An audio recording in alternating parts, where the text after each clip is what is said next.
Ce ne sont pas des négociations secrètes, puisqu'en définitive, le président égyptien Sisi en avait parlé à la mi-janvier, mais c'est vrai que depuis le cycle de discussion qui s'est ouvert entre les frères ennemis soudanais sous l'égide de la diplomatie égyptienne, c'est vrai que ce cycle de discussion est très peu médiatisé. Il faut du calme, il faut pouvoir se parler loin des projecteurs, des caméras de télévision pour que le dialogue soit le plus franc, le plus sincère, aussi le moins parasité par des petits effets d'annonce qui pourraient poser problème. On sait combien parfois il est bon de se tenir loin des médias pour pouvoir essayer de résoudre des problématiques de fond. L'Égypte s'engage sur ce dossier soudanais, non pas pour imposer sa solution, mais pour essayer de créer des canaux de fluidité, de concertation. Et pour l'instant, les négociations, les discussions sont organisées par des hauts fonctionnaires à la fois du ministère égyptien des Affaires étrangères, mais également de hauts fonctionnaires des services de renseignement qui travaillent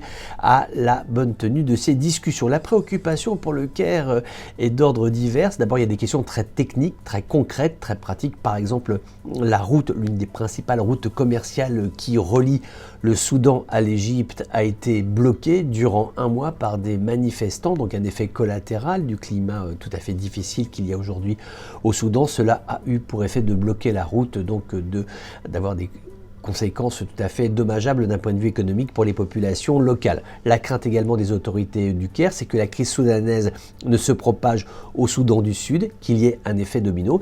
Et puis il y a toujours aussi cette volonté des Égyptiens de garder la main, d'être toujours dans une bonne relation avec le Soudan pour faire valoir une voix unique sur la question tout à fait sensible du partage des eaux du Nil. Alors quand est-ce que ces négociations vont aboutir? Pour l'instant, il n'y a pas d'échéance, il n'y a pas de date butoir. Certainement, le contenu sera rendu public lorsqu'il y aura des conclusions tout à fait significatives qui auront été obtenues. Espérons que ces conclusions viendront un jour, puisqu'aujourd'hui, il faut le rappeler, il n'y a toujours pas de Premier ministre au Soudan. La crise politique interne à ce pays n'est toujours pas réglée.